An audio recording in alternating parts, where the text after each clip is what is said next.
settle the feet, rotate one foot out.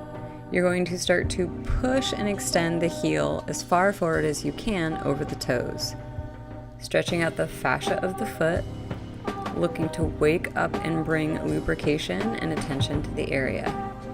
Rotate to the other foot, push that heel forward, and then just notice if one foot feels a little bit tighter than the other. Each of these movements are going to be information on what you can focus on. Now this one is a little bit more difficult, especially if you sit. You're rolling over the foot and bringing the knuckle towards and on top of the floor. Be gentle on this one. And don't force any of the movement. You might notice that one foot is a little bit tighter than the other. Go a little bit at a time, and as it feels better, then you can add a little bit more pressure and you can push it a little bit more. Pay attention to what the knee is doing on this one. Try to keep the knee back and away. Opening up the inside of the foot, paying and bringing attention to the lateral line, the muscles and tissues that connect the whole side of the body. We're opening up the foot and then switch to the other side. Open and lengthen. If you sit, it's possible that your feet tend to fall more in like this one that we're transitioning to now.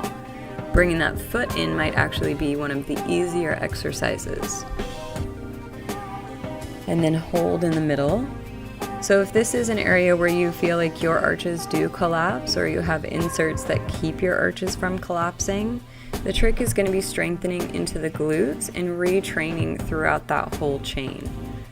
All right, spread the toes. You're coming into lifting the heels a few times.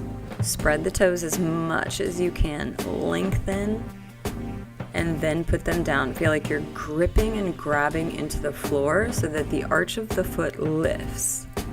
Heel first, pin the ball of the foot, and then bring the toes down. Grab into the floor, squeeze and press. Heel first, ball of the foot, spread the toes, bring them down.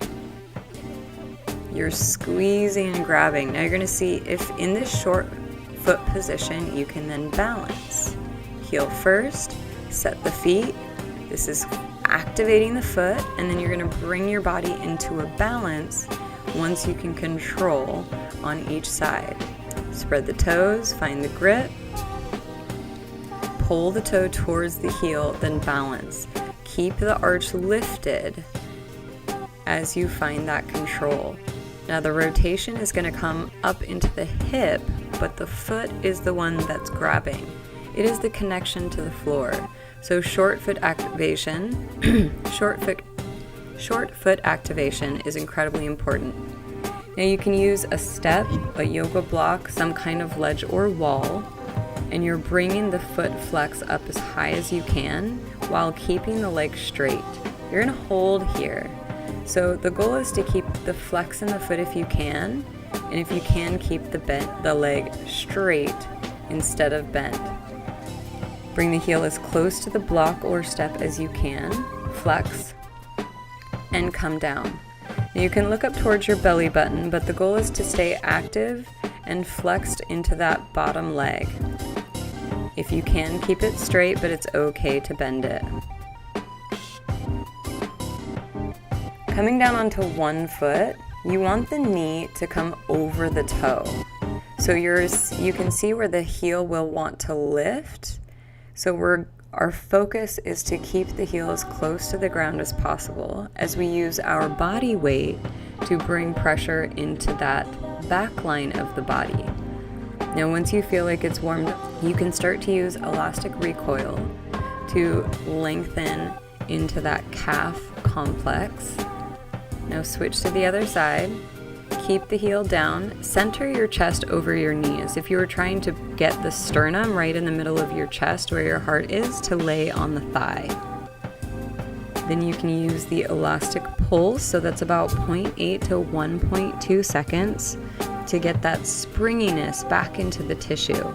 Now if you sit for any amount of time, this area can get really tight, so if you're not able to keep it down, that's information.